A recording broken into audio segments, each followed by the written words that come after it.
What is going on, everyone? This is Eric coming at you from just outside of Hartford, Connecticut. And today, we're going to be looking at the Mike Leake trade, which occurred back on July 30th, 2015. So basically, at this point in time, the reigning World Series champion, San Francisco Giants, were fighting for a playoff spot. And they kind of knew that in order to make a run, they would need to acquire some more starting pitching.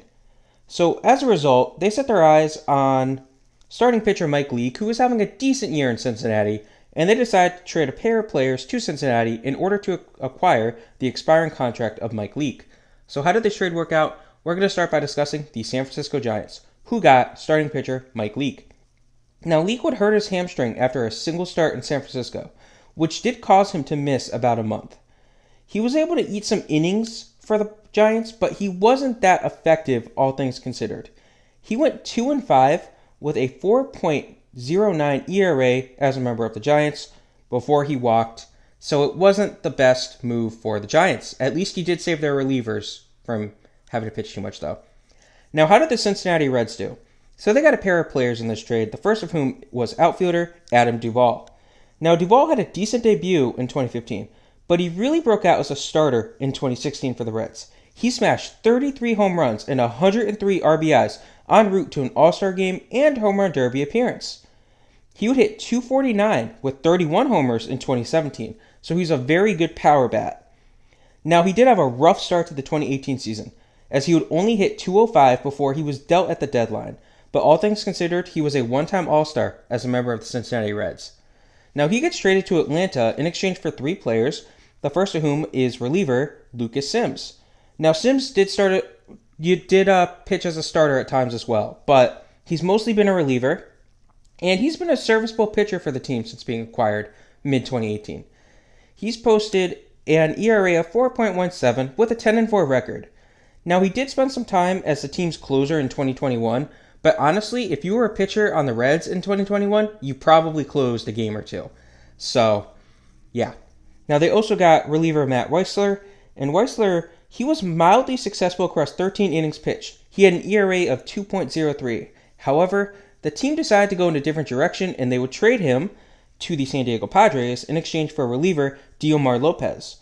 Now, Lopez would spend 2 years, along with the 2020 season, in the minors for the team before he would walk as a free agent. So, not the best move for them.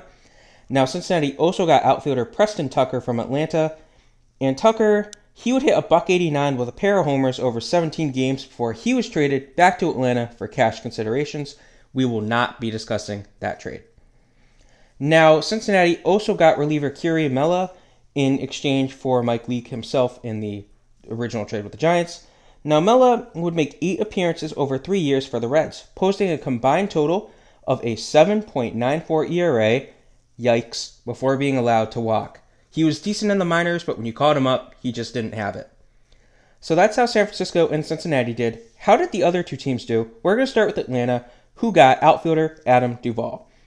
Now, his bad luck carried it over in 2018 to Atlanta, as he really struggled, hitting a .132 without any homers in a bench role. Now, he would improve a lot in his reserve role in 2019, and he essentially earned himself a full-time starting job in 2020.